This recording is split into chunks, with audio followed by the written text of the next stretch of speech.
នេះគឺក្នុងករណីពិសេសយើងអាចស្លាប់ខាងខ្មៅគឺបើត្រីខុសជ្រុងបានបាទអញ្ចឹងដូចស្ដាប់មើលទៅបាទបងប្អូនទស្សនាវីដេអូរបស់ខ្ញុំគឺវាប្លែកតិចហើយគឺអ្វីដែលយើងបញ្ជាក់គឺដែលយើងអាចស្លាប់បានគឺត្រីដែលត្រូវជ្រុងលក្ខខណ្ឌដែលយើងមានសេះមួយត្រីមួយណាអញ្ចឹងវីដេអូនេះក្នុងករណីពិសេសតែប៉ុណ្ណោះបាទគឺក្នុងករណីពិសេសគឺយើងនឹងស្លាប់ខាងខ្មៅដោយនៅជ្រុងខាងនេះអញ្ចឹងបងប្អូនមើលត្រីរបស់យើងត្រីរបស់យើងនៅពេលយើងលូនទៅគឺខុសជ្រុងទេបាទចឹងឥឡូវយើងទៅមើលទាំងអស់គ្នាថាយើងគៀបស្លាប់ដោយយ៉ាងដូចដេចហើយសម្រាប់វីដេអូមីនេះបងប្អូនអ្នករៀនលេខអុកដំបូងបាទឲ្យបងប្អូនបើយើងសិក្សានឹងរៀនសូត្រអំពីការប្រើជំហរជើងសេះនេះបាទជើងសេះនេះគឺយើងវីដេអូនេះគឺប្រើជើងសេះច្រើនបាទអញ្ចឹងយើងហក់ទៅហក់មកយ៉ាងណាដើម្បីគោលដៅរបស់យើងទី1តារាងកន្លះទី3តបមកតារាងកន្លះទី2តបមកគឺឲ្យអង្គខ្មៅដើរត្រឹមតែ2កន្លះតែប៉ុណ្ណោះបាទហើយហេតុផលសំខាន់ដែលយើងអាចស្លាប់ខាងខ្មៅដោយត្រីខុសជ្រុងគឺដោយសារមានត្រីប្រព័ន្ធនេះដើរមួយទៀតនេះបាទចូលរួមថែរក្សានិងអភិរក្សខ្មែរទាំងអស់គ្នាបាទនេះគឺជាអេពីសូតទី10ហើយបាទវីដេអូភាព10យើងនៅតែបន្តការចែករំលែកវីដេអូការសំណត់ប្រើត្រីមួយសេះមួយតារាងហើយនេះគឺជារូបភាពថ្មីមួយទៀតហើយវីដេអូនេះគឺក្នុងករណីពិសេសយើងអាចស្លាប់ខាងខ្មៅគឺបើត្រីខុសជ្រុងបានបាទអញ្ចឹងដូចស្ដាប់មើលទៅបាទបងប្អូនទស្សនាវីដេអូរបស់ខ្ញុំគឺវាប្លែកតិចហើយគឺអ្វីដែលយើងបញ្ជាក់គឺដែលយើងអាចស្លាប់បានគឺត្រីដែលត្រូវជ្រុងលក្ខខណ្ឌដែលយើងមានសេះមួយត្រីមួយណាអញ្ចឹងវីដេអូនេះក្នុងករណីពិសេសតែប៉ុណ្ណោះបាទគឺក្នុងករណីពិសេសគឺយើងនឹងស្លាប់ខាងខ្មៅដោយនៅជ្រុងខាងនេះអញ្ចឹងបងប្អូនមើលត្រីរបស់យើងនៅពេលយើងលូនទៅគឺខុសជ្រុងទេបាទចឹងឥឡូវយើងទៅមើលទាំងអស់គ្នាថាយើងគៀបស្លាប់ដោយយ៉ាងដូចដេចហើយសម្រាប់វីដេអូមីនេះបងប្អូនអ្នករៀនលេខអុកដំបូងបាទឲ្យបងប្អូនបើយើងសិក្សានឹងរៀនសូត្រអំពីការប្រើជំហរជើងសេះនេះបាទជើងសេះនេះគឺយើងវីដេអូនេះគឺប្រើជើងសេះច្រើនបាទអញ្ចឹងយើងហក់ទៅហក់មកយ៉ាងណាដើម្បីគោលដៅរបស់យើងទី1តារាងកន្លះទី3តបមកតារាងកន្លះទី2តបមកគឺឲ្យអង្គខ្មៅដើរត្រឹមតែ2កន្លះតែប៉ុណ្ណោះបាទហើយហេតុផលសំខាន់ដែលយើងអាចស្លាប់ខាងខ្មៅដោយត្រីខុសជ្រុងគឺដោយសារមានត្រីប្រព័ន្ធនេះដើរមួយទៀតនេះបាទអញ្ចឹងដើម្បីមានការយល់ច្រឡំខាងនេះគឺខាងសណាអញ្ចឹងខាងនេះគឺខាងខ្មៅអញ្ចឹងខាងខ្មៅដើរមក2ខាងទៀតគឺស្មើនឹងត្រីបោះបាទអញ្ចឹងយើងដឹងអំពីគោលដៅយើងដឹងអំពីគោលបំណងរបស់យើងទាំងអស់គ្នាអញ្ចឹងឥឡូវយើងចូលរូបភាពមួយនេះហើយសម្រាប់កន្លះនេះវីដេអូនេះខ្ញុំបានដកស្រង់ចេញអំពី YouTube របស់បងប្រុសម្នាក់ដែលមានឈ្មោះថាមៀមអុកខ្មែរបាទអញ្ចឹងបើសិនជាបងប្អូនពេញចិត្តកន្លះមួយនេះបងប្អូនអាចចូលទៅទស្សនាវីដេអូ original របស់គាត់បានក្នុង YouTube ណាអូខេឥឡូវដើម្បីកុំឲ្យខាត់ពេលយូរយើងទៅទស្សនាទាំងអស់គ្នាឥឡូវយើងដល់លក្ខខណ្ឌដែលយើងប្រើជើងសេះបាទអញ្ចឹងលក្ខខណ្ឌនេះគឺវេនសដើមមុនយើងហក់សេះបាទហក់សេះមកកន្លែងហ្នឹងក្នុងគោលបំណងអីបងប្អូនបាទយើងដើម្បីត្រាំកន្លះមួយនេះអូខេទេបាទអញ្ចឹងហក់សេះកន្លែងនេះខាងខ្មៅគាត់នៅតែព្យាយាមនៅកន្លះជួរទី3នេះដែរណាគាត់អត់ព្យាយាមចេញទេបាទដើម្បីកុំឲ្យអង្គសយើងចូលបាទអញ្ចឹងគាត់ធ្លាក់ចុះបាទអញ្ចឹងដើម្បីត្រាំកន្លះទី3នឹងបានបងប្អូនត្រូវតែត្រាំកន្លះមួយនេះធ្វើយើងហក់សេះយ៉ាងណាគឺដើម្បីបិទកន្លះមួយនឹងឲ្យបានអញ្ចឹងដើម្បីបិទកន្លះមួយនឹងបានសេះបងប្អូនត្រូវចូលកន្លែងនេះអូខេទេទៅយឺតៗទាំងអស់គ្នាណាបាទអញ្ចឹងឥឡូវយើងទៅមើលការត្រាំកន្លះមួយនឹងអញ្ចឹងយើងហក់សេះមកចិត្តត្រីគាត់បាទអញ្ចឹងខ្មៅគោលដៅខ្មៅនៅតែនៅព្យាយាមនៅកន្លះទី3នឹងដែរទេបាទអញ្ចឹងយើងហក់សេះចេញមកវិញបាទបងប្អូនមើលរៀនអំពីមើលចំហសេះបោះទៅបោះមកឆ្វេងស្ដាំមើលយឺតៗទាំងអស់គ្នាណាបាទអញ្ចឹងគាត់នេះគឺជើងសេះដែរហ្នឹងបាទអញ្ចឹងគាត់នៅតែធ្លាក់ទៅវិញបាទកន្លែងនេះគឺចំណុចសំខាន់បងប្អូនអត់ស៊ីត្រីនេះណាយើងគឺស៊ីត្រីនេះបានទេបើមិនបងប្អូនហ៊ានស៊ីគឺកន្លែងហ្នឹងគឺស្មើត្រីហ្នឹងគឺទុករហូតដល់តែបញ្ចប់ហ្គេមដល់តែ end game គឺទុកឲ្យគាត់ដើរគោលដៅរបស់យើងនឹងយកប្រួនកន្លះហើយក៏មកយើងទៅចាក់បាប់ខាងខ្មៅបាប់ខាងខ្មៅបើមិនជាអត់មានត្រីគាត់នេះគឺស្មើអញ្ចឹងឲ្យគាត់ដើរមកយើងសេរីជើងសេះអុកស្លាប់មកអូខេអញ្ចឹងយើងអត់ស៊ីទេបាទអញ្ចឹងយើងហក់សេះមកចិត្តអង្គ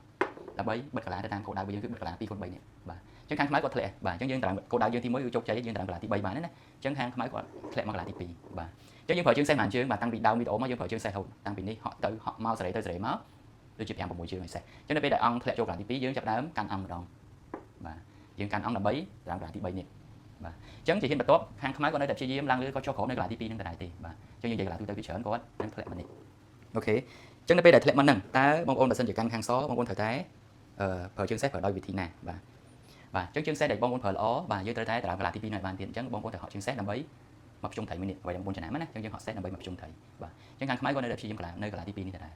អូខេឥឡូវយើងបងប្អូនចូលរួមគិតទាំងអស់គ្នាបើសិនជាក្នុងលក្ខខណ្ឌបងប្អូនខាងសបងប្អូនត្រូវប្រើជើងសេះយ៉ាងដូចដេចបាទអញ្ចឹងអ្វីដែលកន្លះដែលជើងសេះត្រឹមត្រូវយើងត្រូវតែហក់ជើងសេះមកនេះបាទយើងបញ្ជាក់ណាឲ្យយើងអត់ស៊ីត្រីហ្នឹងទេយើងដូរជើងសេះមកខាងនេះមួយសិនចាំមើលឥឡូវខាងខ្មៅគាត់ឡើងលើឬគាត់ចុះក្រោមបាទអញ្ចឹងខ្មៅយើងនិយាយកន្លះទូទៅភាគច្រើនគឺគាត់នៅតែមកកន្លះត្រៃហ្នឹងទេបាទគឺអត់ឲ្យអង្គសយើងចូលទេបាទអញ្ចឹងអ្វីយើងត្រូវធ្វើតែយើងគួរតែបោះសេះទៅណាបន្តទៀតបាទឥឡូវយើងបងប្អូនអាចចូលរួមទាំងអស់គ្នាបាទចូលរួមទាំងអស់គ្នាយើងមើលតែយើងគួរតែបោះសេះទៅណាដើម្បីមានប្រសិទ្ធភាពបាទអញ្ចឹងសេះដែលត្រឹមត្រូវបាទយើងបោះមកចិត្តស្ដាច់យើងទៅដែរបាទចិត្តស្ដាច់យើងទៅដែរមូលហេតុអីបាទយើងត្រូវបោះសេះមកហ្នឹងបងប្អូនយើងត្រូវកន្លះមួយនេះបានទៀតទេខ្ញុំឃើញទេបាទបោះសេះមកហ្នឹងដើម្បីបិទកន្លះមួយនេះអញ្ចឹងខាងខ្មៅធ្លាក់ទៀតហើយបាទយើងត្រូវកន្លះទី2បានទៀតដែរបាទអញ្ចឹងគាត់ធ្លាក់គាត់អាចមានពីរជំរើសបាទតែយើងនិយាយកន្លះទូទៅគាត់នឹងធ្លាក់មកកន្លះ1 × 3នេះអូខេទេបាទបងប្អូនមើលពីចំហជើងសេះទាំងអស់គ្នាណាអញ្ចឹងសេះតាំងពីដើមមកយើងប្រើ4ជើង5ជើងទៀតដែរអញ្ចឹងនៅពេលដែលបងប្អូនទៅចំណាំនៅពេលយើងត្រាំកន្លះបាននៅពេលដែលគាត់ធ្លាក់មកកម្មយើងត្រូវតែកាន់អង្គបាទកាន់អង្គដើម្បីត្រាំកន្លះទី2នេះបាទអញ្ចឹងខាងខ្មៅគាត់តែមានតែមួយជំរើសទេបាទគឺគាត់ធ្លាក់ហើយអូខេគោលដៅយើងបន្ទាប់យើងត្រូវតែសេរីជើងសេះយ៉ាងណាឲ្យ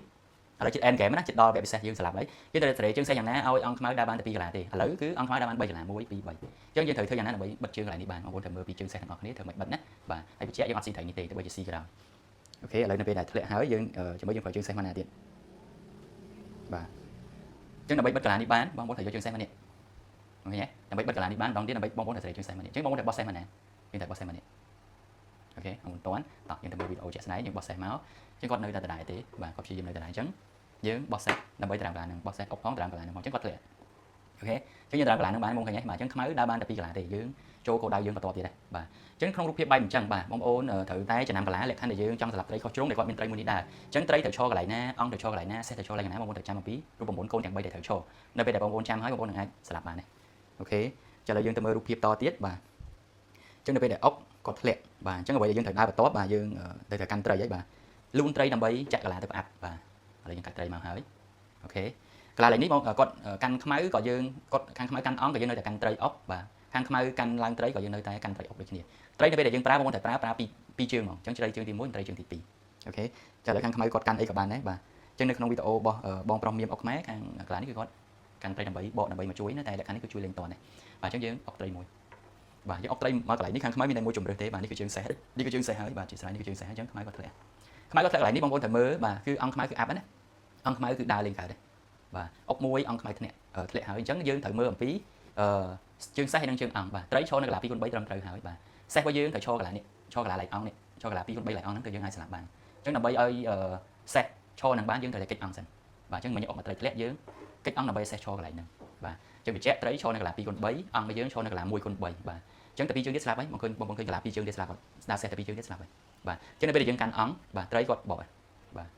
អញ្ចឹងយើងហក់អត់ស៊ីត្រីទេបាទយើងតែ2សេះទៀតស្លាប់ហើយបងប្អូនហក់សេះមកខាងនេះក៏បានបងប្អូនហក់សេះមកខាងនេះក៏បានដែរគោលដៅយើងដើម្បីយើងដាក់មកសេះកន្លែងនេះស្លាប់អូខេទេអញ្ចឹងយើងហក់មកខាងណាក៏បានយើងហក់សេះមកខាងនេះទៅបាទអញ្ចឹងបាទមានត្រីមួយគ្រាប់នេះដើរទេគឺអាប់ហើយកន្លែងហ្នឹងស្មើហើយអញ្ចឹងដោយសារមានត្រីមួយគ្រាប់នេះដើរបាទគាត់ដើរទៅណាទៅយើងបាទមកសេះស្លាប់អូខេទេនេះគាត់តែជាករណីពិសេសទេបាទហើយឃើញបងប្អូនយើងចែកលេខក្នុងបណ្ដាញសង្គមក៏ឃើញកន្លាមួយនេះពាក់ព័ន្ធជាមួយនឹងអេពីសូតរបស់យើងក៏ខ្ញុំយកកន្លាមួយនេះឡើងមកហើយយើងពីខ្ញុំទៅក៏រៀនសូត្របានច្រើនដែរពាក់ព័ន្ធជាមួយនឹងការប្រើជំហរជើងសេះណាហើយយើងស្លាប់បានបាទយើងនៅតែអាចមានករណីពិសេសយើងអាចស្លាប់បានក្នុងលក្ខខណ្ឌបាទត្រីខុសជ្រុងគឺបាទមានត្រីមួយគ្រាប់ដើរបាទមានត្រីមួយគ្រាប់ដើរណាហើយគឺនៅក្នុងលក្ខខណ្ឌរូបភាពអញ្ចឹងបាទអញ្ចឹងបើសិនជាបងប្អូនលេងជាក់ស្ដែងជួបកន្លាមួយនេះជួបរូបភាពបែបនេះហើយយើងគៀបអញ្ចឹងបាទអង្គយើងជាប់ហើយត្រីយើងបិទផ្លូវអញ្ចឹងអង្គខ្មៅដាក់បាន9កន្លានេះទេអញ្ចឹងចូលរូបភាពហ្នឹងបងប្អូនអាចចាំពីវីដេអូដែលខ្ញុំចែកម្លែកនេះយើងអាចស្លាប់ខាងខ្មៅបានដែររូបមន្តទី1ត្រើមកន្លាបាទត្រើមកន្លាធ្វើម៉េចត្រើមកន្លាទី3ត្រើមកកន្លាទី2ត្រើមកកន្លាទី1ត្រើមកកន្លាទី1បានហើយឲ្យអង្គខ្មៅដាក់បានតែ2កន្លា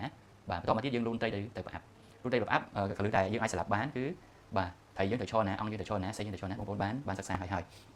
អូខេអញ្ចឹងវីដេអូមីនេះខ្ញុំនៅបញ្ជាក់ដែរគឺជាករណីពិសេសទេបាទអញ្ចឹងបើសិនជាបងប្អូនអត់ទាន់កន្លែងណាបងប្អូនអាចខមមិនសួរក្នុងករណីដែលរៀនច្បងបានទស្សនាវីដេអូមីនេះមានចន្លោះខុសខាតអីណាក៏សូមខន្តីអភ័យទោសអញ្ចឹងកុំឲ្យវីដេអូនេះវែងពេកក៏សូមអរគុណដល់បងប្អូនទាំងអស់គ្នាសម្រាប់ការចំណាយពេលវេលាទស្សនាវីដេអូមីនេះក៏សូមជូនពរឲ្យលោកស្រីជួបតែសេចក្តីសុខនិងសុភមង្គល